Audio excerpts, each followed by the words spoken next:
जब कोरोना आया और लॉकडाउन लगा, हमारे मजदूर भाई जो महाराष्ट्र, गुजरात और उत्तर प्रदेश के बाहर रह रहे थे, लॉकडाउन के कारण वो घर जाना चाहते थे, लेकिन सरकार ने उनकी कोई मदद नहीं की। वो तमाम हमारे मजदूर भाई पैदल पैदल चल कर के आए, अपने घर पैदल पहुंचे, उनकी कोई मदद नहीं की और कई मजदूर परिवार के लोगों की जान चली गई। अगर उस समय मजदूर भाइयों की अगर किसी ने मदद की थी, खाने पीने से लेकर के उनके जान जाने पर, तो समाजवादी पार्टी और समाजवादी लोगों ने, समाजवादियों ने मदद की। और याद करिए वो समय, जिस समय बीमारी आई, लोगों को दवाई की जरूरत थी, अस्पताल की जरूरत थी, बिस्तर की जरूरत थी, लेकिन ये सरकार बीमारी में मदद नहीं कर पाई। उस समय हमारे गरीबों की कोई मदद कर रहा था तो भाई 108, 102 एम्बुलेंस वो गांव-गांव जाकर के मदद कर रही थी। लेकिन इधर हमारे गरीब लोगों ने देखा होगा, आप लोगों ने महसूस किया होगा, जो समाजवादी सरकार में एम्बुलेंस चल रही थी, इस बाबा मुख्यमंत्री ने वो एम्बुलेंस भी बर्बाद कर दी। बताओ, बर्बाद हो गई एम्बुलेंस के नहीं? इसलिए हम आपसे कह के जा रहे हैं, समाजवादी सरकार आएगी तो चाहे हमें एम्बुलेंस की संख्या बढ़ानी पड़े गरीबों की मदद के लिए, तो एम्बुलेंस को बढ़ाने का काम करेंगे। समाजवादी लोगों ने एक यहां पर मेडिकल कॉलेज दिया था, और मेडिकल कॉलेज जौनपुर में इसलिए दिया था कि ये जिला बड़ा है, यहां के लोगों को बनारस, लखनऊ, इलाहाबाद या कहीं और इलाज के लिए न जाना पड़े।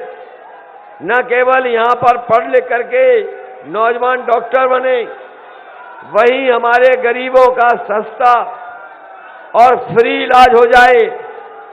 समाजवादी सरकार थी तो बजट दिया, मेडिकल कॉलेज बनने लगा, लेकिन जैसे ही भारतीय जनता पार्टी की सरकार आई, इन्होंने मेडिकल कॉलेज का काम बंद कर दिया। और आज भी अगर जाओगे देखोगे तो वो मेडिकल कॉलेज नहीं लगता है। जितना समाजवादियों की सरकार में बना था उतना ही दिखाई दे रहा है। लगता तो ऐसा है कि बाबा मुख्यमंत्री ने इन 5 सालों में उस मेडिकल कॉलेज को बनाया नहीं, बल्कि आधुनिक खंडर बना करके खड़ा कर दिया।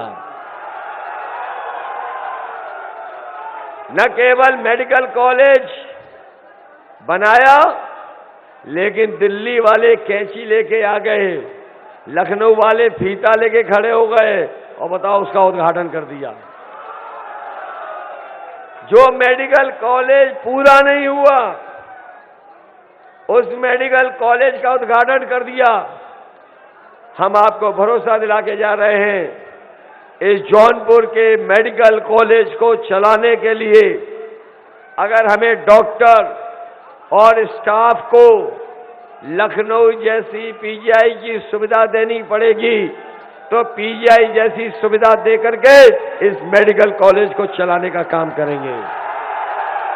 न केवल मेडिकल कॉलेज चलाएंगे, बल्कि अगर हमें यहां जो दूर रह रहे हैं लोग, उनके इलाज, जांच के लिए मेडिकल कॉलेज से जोड़ते हुए कोई व्यवस्था करनी पड़ेगी, तो वो भी व्यवस्था बनाने का काम करेंगे, जिससे बदलापुर के लोगों को इधर उधर जांच के लिए और दवाई के लिए भागना ना पड़े। इसलिए आपसे हम मदद मांगने आए हैं। बताइए, मदद करोगे? ये चुनाव सरकार बनाने का है कि नहीं है? बीजेपी के लोगों ने जो दुख और तकलीफ और परेशानी दी है, वो भूल तो नहीं जाओगे? और ये हमारे नौजवान 5 साल से इंतजार कर रहे थे नौकरी और रोजगार के लिए। 5 साल और इंतजार तो नहीं करोगे? इस बार इनको साफ कर दोगे कि नहीं कर दोगे? इनके विधायकों को वोट, इनके बीजेपी के प्रत्याशियों को आपने वोट मांगते देखा कि नहीं देखा? इधर आपने देखा होगा बीजेपी के जो प्रत्याशी हैं वो जनता के सामने दंडवत होकर के माफी मांग रहे हैं। कुछ विधायक ऐसे हैं जो कान पकड़ करके उठक बैठक लगा के जनता से माफी मांग रहे हैं। और अभी मैंने कुछ दिन पहले देखा कि एक बीजेपी का प्रत्याशी तेल मालिश कर करके माफी मांग रहा है। बताओ ये देखा कि नहीं देखा? इसलिए हम कह के जा रहे हैं, ये तेल लगा करके माफी मांगने वालों से कह के जा रहे हैं, चाहे वो जनता के सर की चंपी करें और चाहे उठक बैठक कान पकड़ करके 700 बार भी लगाएंगे, तब भी किसान और नौजवान इन्हें माफ करने वाला नहीं है।